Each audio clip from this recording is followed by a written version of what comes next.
ಆಕಾಶವು ತೆರೆಯುತ್ತಿದೆ, ರಾಜನು ಬರುತ್ತಿದ್ದಾನೆ, ಯೇಸುರಾಜನು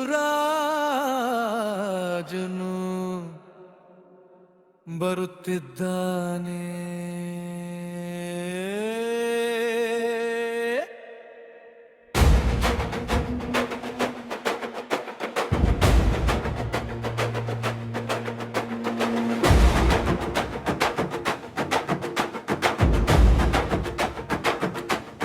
ಮೋಡಗಳ ಮೇಲಿಂದ ಬರುತ್ತಾನೆ, ಮಹಿಮೆಯ ರಾಜನು ಬರುತ್ತಾನೆ.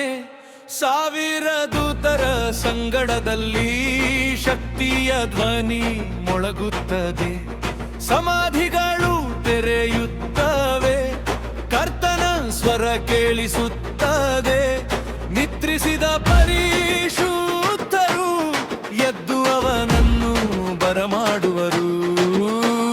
ಪ್ರತಿ ಕಣ್ಣು ಅವನ ನೋಡುವುದು, ಪ್ರತಿ ಮೊಣ ಕಾಲು ಬಾಗುವುದು, ಪ್ರತಿ ನಾಲಿಗೆ ಒಪ್ಪಿಕೊಳ್ಳುವುದು ಯೇಸುವೇ ಕರ್ತನು ಎಂದೇ. ರಾಜನು ಬರುತ್ತಿದ್ದಾನೆ.